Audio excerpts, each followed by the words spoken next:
Alright guys, welcome back to Strong Successful Male. So for today, I'm going to go over an email that was sent from a subscriber.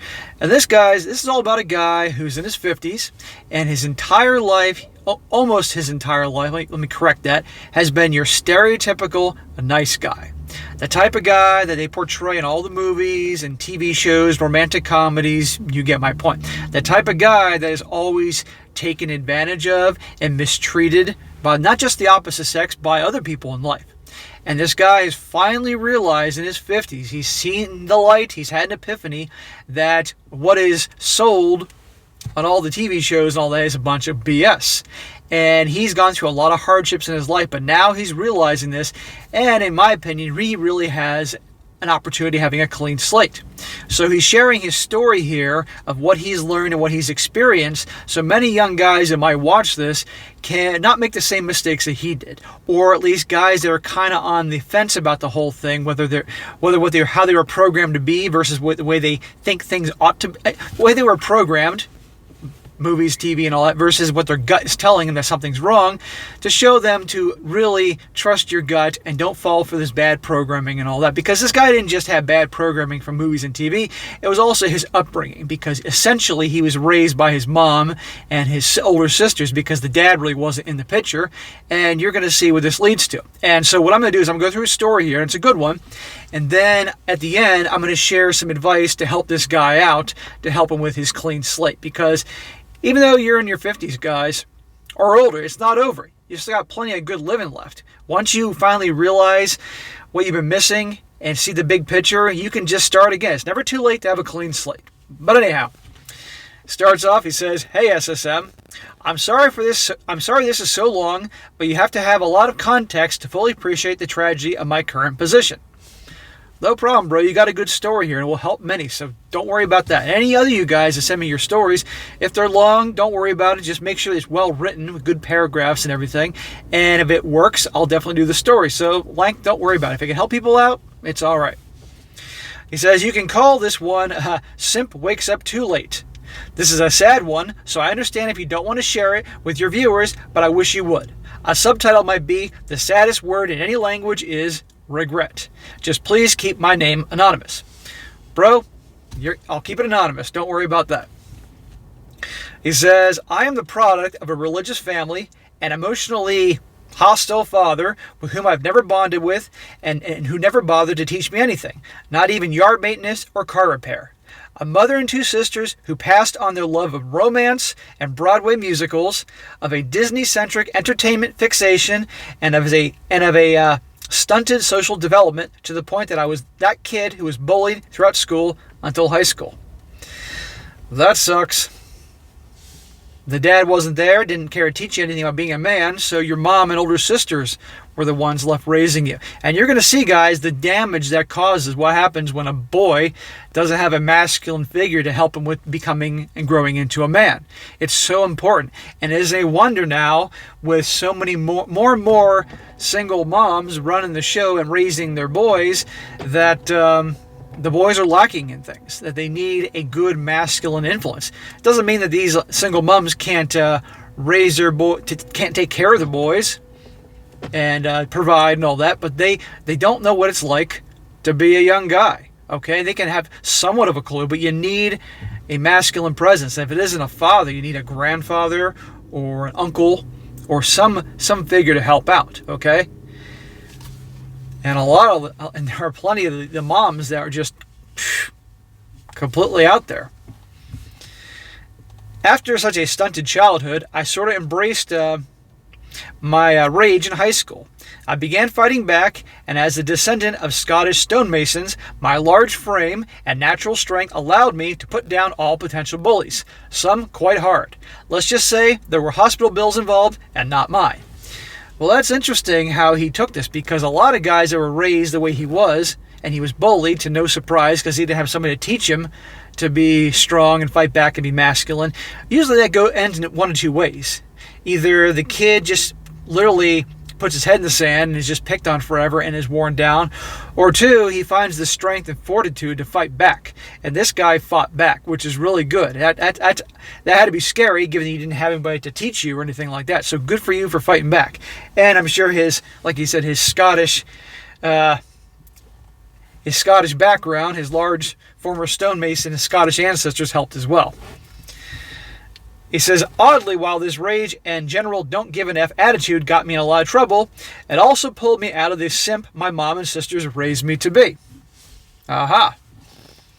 I treat everyone, including women, like extras in my life, not as leading roles. As such, I was getting laid a lot. When I say a lot, I mean I was well into the triple digits by the time high school ended. Well, that seems like a very high number, brother, for high school. That would be like, okay, we got 52 weeks in a year, so let's just take 2 weeks off to give yourself a break. So that'd be 1 a week for 2 years. You know, the old joke about how when the subject of how many partners they had comes up, they usually, whatever they say, multiply it times 3 because they're lying. And a lot of guys, you ask them how many girls they've been with, whatever it is, divide by 3 because they're probably lying. I'm not saying that's the case, but you have to. That's a very high number for the end of high school. But okay, you never know. You never know. I mean, I'll give you credit, bro. Let's just say you earned it through your tough upbringing. You probably were on a path to prove yourself and be a man. So okay, but anyhow. Good for you for fighting back. And look how he did a complete 180, guys. He went from being picked on and all that stuff, and obviously being ignored, to say one day saying, that's it, I'm done with this. And he then started fighting back. And I guarantee you those bullies, after a couple times of fighting back, never bothered him again. And I'm sure it helped that he grew into his physical size. That's a big one as well. But this doesn't last forever because, as you could probably imagine, guys, his 180, who he became, wasn't the real him. It wasn't the real him. It was too much of an extreme to the exact opposite side of who he was.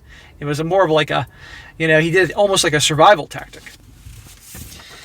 He says, but it didn't last. Didn't think so. By the time college came around, I only had one real friend, and almost all the women I had been with hated me. I felt empty, really sort of drained, and still under the thrall of a religious upbringing. I blamed it on the promiscuous lifestyle I'd led. It is scary now, on reflection, how easy it was to slip back into my old simp ways. So yeah, he complete 180, and sure, he fought off all the bullies. Nobody ever bothered him again, and he got a lot of girls, but it wasn't his natural self. Okay, now I don't think his natural self is the 180 back to where he started as the kid that was bullied and the Mr. Nice Guy. I think he's obviously somewhere in the middle, but he was brainwashed and raised and conditioned to be that nice guy type. It's very hard to not go back to that. And you see here, and he blamed, he was unhappy. So he went back to figure, okay, I'm not being myself here by the extreme 180 and I'm unhappy. So I'll go back to the other thing. Well, you got to find the happy medium. But listen what happens when he goes back to the complete 180 back to his old ways. He says, scanning ahead, I made all the classic mistakes you talk about regularly on your channel. I courted, I wooed, I mooned, and it's hard to admit, even on occasion begged. All the things I tell you never to do. My body count came to a virtual screeching halt. I eventually married a woman who was a virgin when we met, and he wrote in giant letters, big mistake. As you'll see later. There were many red flags while we were dating, and that I ignored, but the first really big one came quickly on the heels of our wedding. Gotta pay attention to the red flags, guys. We agreed that she would join the Air Force and put me through graduate school after I graduated. I would then put her through college. Big mistake, because you're going to put her in the traditional masculine role as the provider. And you'd be in the role as one being cared for. And every single time a story comes about where the woman is the one who's the provider and the guy's being cared for, it's an absolute disaster. The only time that may work temporarily, is if the girl is naturally, and to no surprise, a very masculine, take charge, dominant woman. And the guy is a very submissive, weak, feminine guy. Okay, that dynamic can only work under those circumstances for a little while, but by and large, most people aren't that extreme. Okay, you need an extremely masculine dominant gal, an extremely feminine submissive guy. But if people are in the middle, which most people are, this is not going to work. The woman will be turned off because the guy is in the feminine role, not acting like the man that she really wants. And the gal will be turned off because she's in this masculine role and acting bossy and dominant and take charge, which turns him off because she's acting like a dude, and he's turning her off because he's acting like a chick. And there's fighting and drama and problems. Okay? As you're going to see. He says, so she went straight into boot camp, and after the wedding, and 8 weeks of separation later, when I picked her up at boot camp, there was a drastic change in her. Imagine that. What could that be? She was hard, bossy, and uncompromising. All extreme masculine qualities. She went to boot camp, for goodness sake. What do you expect? Not only is she going to become physically hardened, but her whole mentally hard, physically hard, emotionally, the whole picture turned into a warrior. The femininity is bye-bye. And of course, she's also knowing that she has to do well to take care of you. That was a bad deal to go with, but again, you didn't know. You were young. You didn't have somebody to tell you this is a mistake. And I'm guessing your dad was in the picture as well.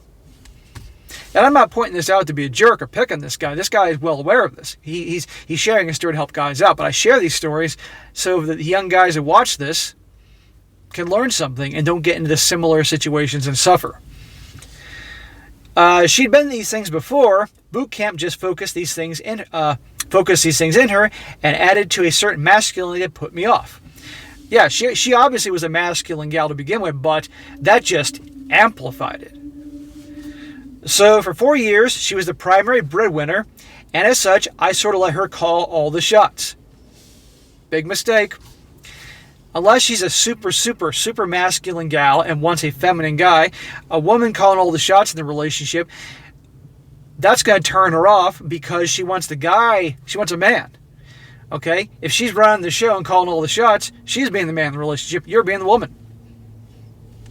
That's going to turn her off and resent you and start fights and drama, which you're going to see. We had fights, but she always somehow made them seem like they were my fault, and I backed down. What I tell you about the fights. And you backed down because in that period of your life, you were weak and submissive. And as predicted, she eventually lost respect for my romantic comedy, Disney, Broadway musical ways of treating her. Imagine that. You were being Mr. Nice Guy, you were doing all that stuff they show you on TV to do, and it turned her off. How many times have I told you all that stuff they show is BS? It doesn't mean you got to be a jerk, guys, but you got to stop putting women on the pedestal. You got to stop kissing their butt. You got to stop treating like the queen. You got to make yourself the priority. Okay? Notice the guys that get all the women make themselves the priority. Notice this guy when he was back in high school, and although I kind of question his numbers of the girls, he certainly did a 180 and nobody messed with him anymore after he fought back. He was getting a lot of girls. I'll just leave it at that.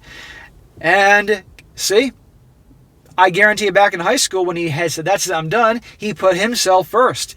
And I guarantee that bad programming was gone, at least temporarily, in high school. The trick is to find the happy medium where he puts himself first, respects himself, doesn't take any crap from anybody, but it doesn't act like a jerk either that he has no friends, no one in his life, because he doesn't want that, because the way he was in high school, yeah, he didn't have anybody mess with him, but he wasn't happy either. But what he's doing right here, I could have predicted this the second I started reading his story. I could predict what was going to happen, and sure enough, this is exactly it. He says, as she left the Air Force and made good money in the private sector, I eventually graduated. I got a job making 3 times what she was making. Awesome, dude. Suddenly, mine was the primary income, and I began to set up as we planned. I was fully prepared to put her through school, but the power shift in our marriage rankled her. I didn't put this together in a couple of years I didn't put this together until after a couple of years after the divorce. But me settling the financial dominance appeared to really, he put that in giant letters, really bugged her.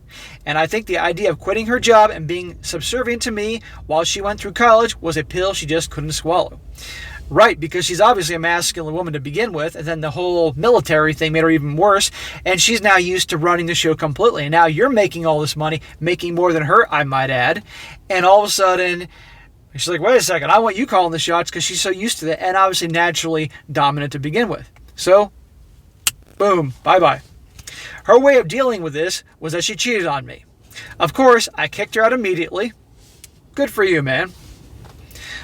I'm sorry this, he stops mid-sentence. I'm sorry if this is long, but there is one scene I need you to tell about that really embarrasses me, but you and your viewers must see it. Don't apologize, dude. Your story's good. You're helping people.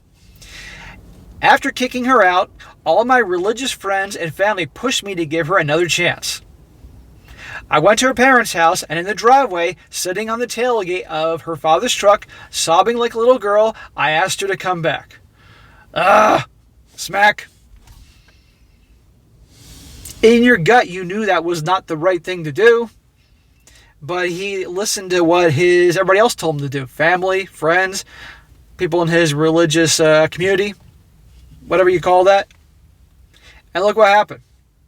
Does that seem like masculine behavior to you?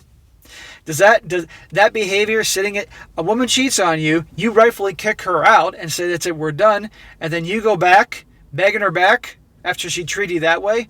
If you were her, would you respect you? No.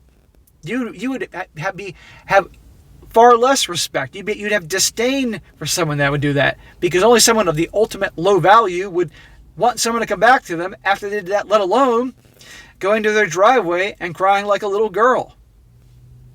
But you didn't do what you wanted to do. You did what you thought what everybody else wanted you to do. So it's important, guys, always do what you want to do best. Do what's best for you. And listen to your gut. His gut, I guarantee, knew don't do this, but he did anyway to appease, and that's a word I don't like, appease the family and the congregation and the neighbors and the friends. And watch how she reacts. She laughed. Oh, to this day, that is one of the things that burns me to the core. She laughed.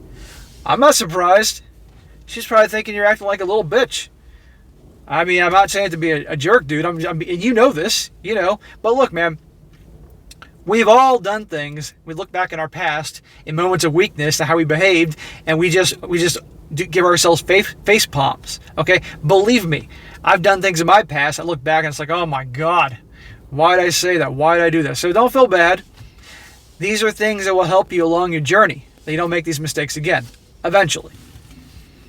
The funny thing is, as soon as she did, I stopped crying. I suddenly realized I wasn't crying because I wanted her back. I was crying because I hated her for what she did. I didn't want her back.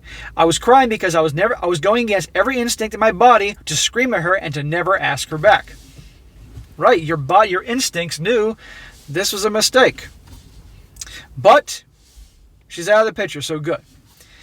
He says, anyway, the divorce was quick, no kids or assets to speak of, and aside from the one last bonk, which I'm not even entirely sure why, we never dealt with each other again. Well, that's good you never had kids with her, because that would be a never-ending thing you'd have to deal with her for the rest of your life. So good there, man.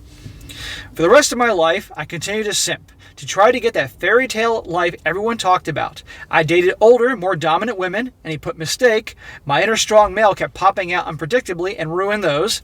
I dated single moms, and he says, mistake for all the reasons.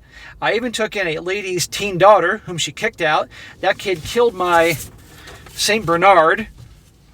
What the hell? Totaled my SUV. Sold the expensive car I bought her for only $1,000 and drove me briefly into bankruptcy.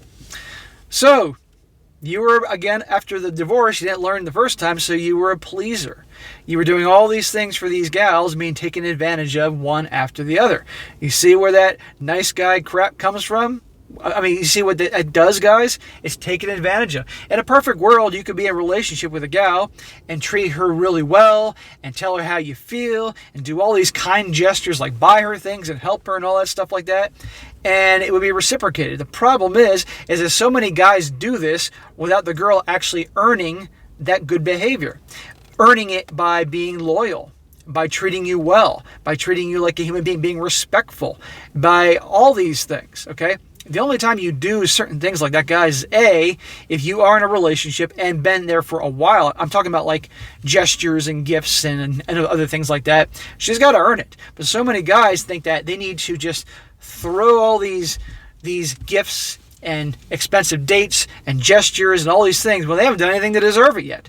And a lot of women are like, what the hell? And they lose respect for the guy, take advantage of, and they go for the guys that don't do any of that stuff. You see what I'm talking about? Only if you're in a relationship for a long time and she's earned it by good treatment of you and all these positive things I talk about, then you can do some of those things, but sparingly. You don't do it too much, because that way then when you do it, it is a treat. You see what I mean, guys? It's about balance and harmony. But he'll learn. It goes on. He says, I had girls max out the tab in bars, cheat on me. I even had one girl lobby, unsuccessfully, thank God, for me to blow a big insurance claim from a car accident on several harebrained business schemes. A vast majority of girls, too many to count, would always tell me, listen to this, and he quotes, you'll make someone a really great boyfriend, just not me.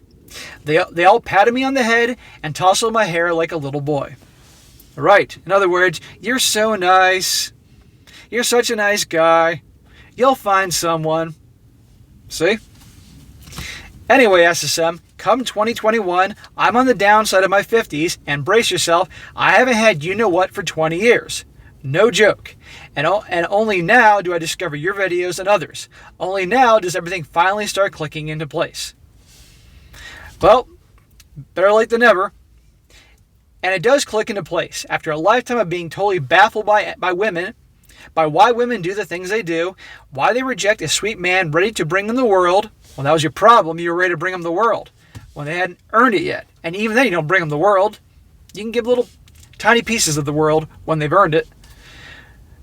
Suddenly, everything you and others say fits right into place. The world makes sense again.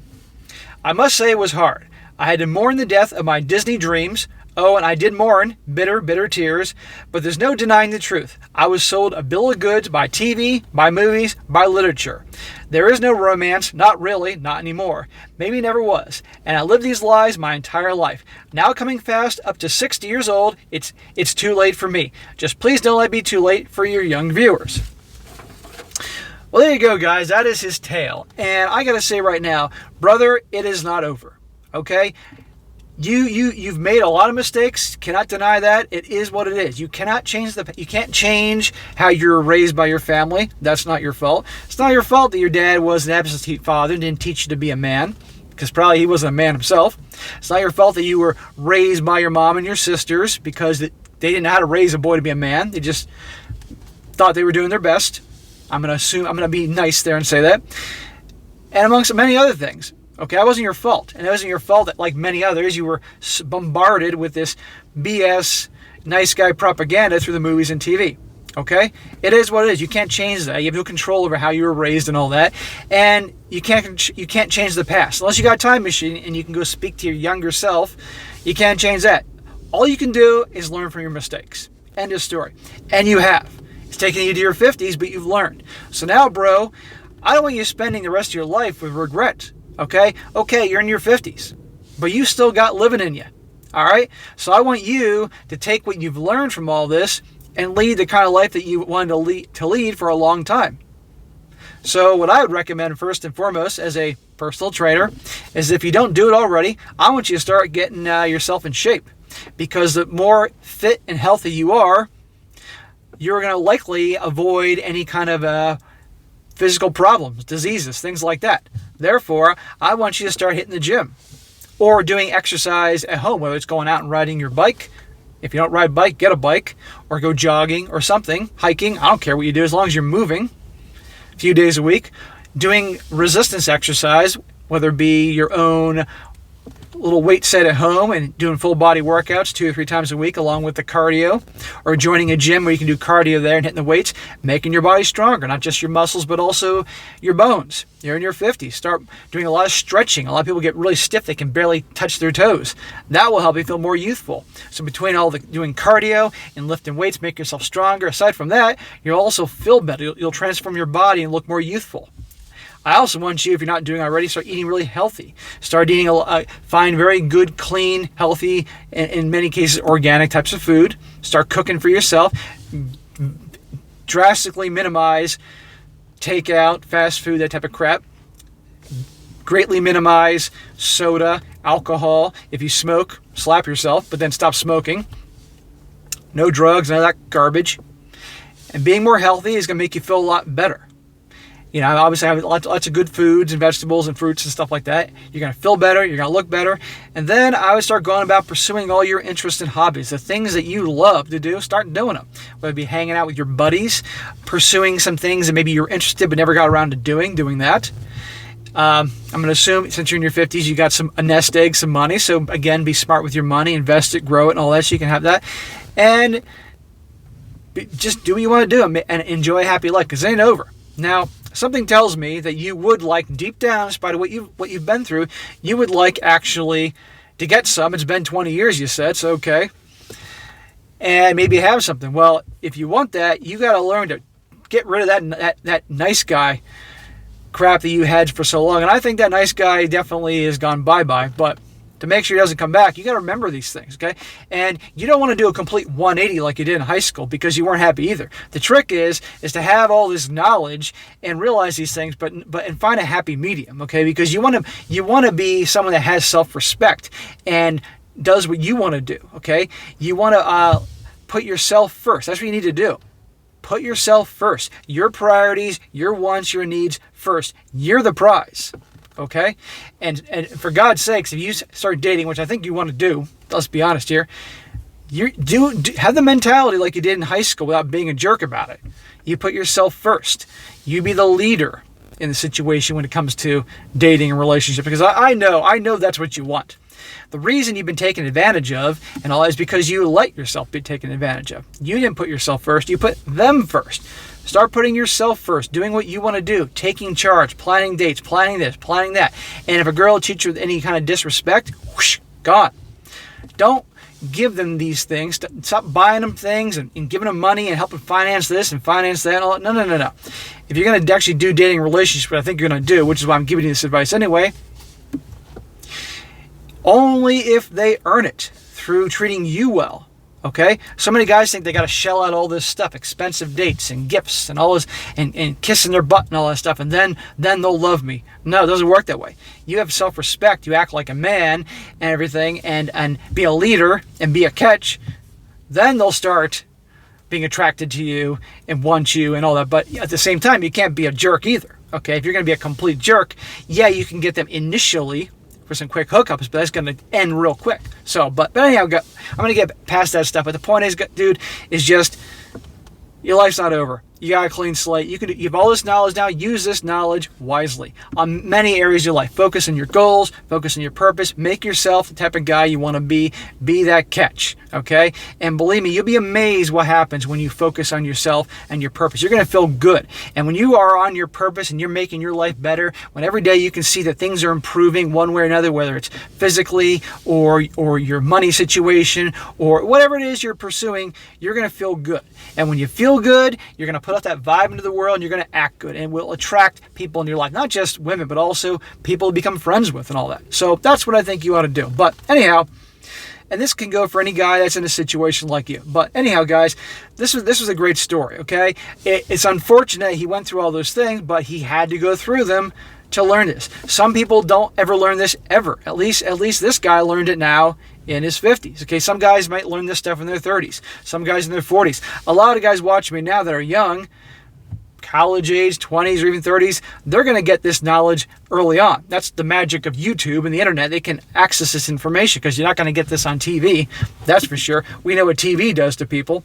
So, guys, you have the sky's the limit. We can always turn around our lives. We can always get a clean slate once we're ready to open our eyes to the world and make that leap. So I wish this guy absolutely all the best. Thank you for sending this email. So, all right, guys, that's it for today. Be sure to comment down below. Let me know what you think about this. And also, guys, like I said before in the videos, you got a story that you want to share me, how you've overcome problems or learned these things, or maybe you went through some real hardships with a rotten girlfriend or rotten wife, or I don't know what. Email me Share your story. Write it well, good paragraphs, all that, so it's easy for me to read and all that. And if it works, if it's a good story to tell, I think it'll help, I'll definitely share it. And if I don't share it right away, I may tuck it away and do it a few weeks or a few months later, because I like to have variety of stuff I do. And the same thing goes for articles. You see any good articles that you might want to send me, or stories that you find online that are crazy, send those too. I'd love to have. It makes my job easier. And guys, be sure to like the video, share it with your friends, and subscribe. And I'll catch you next time.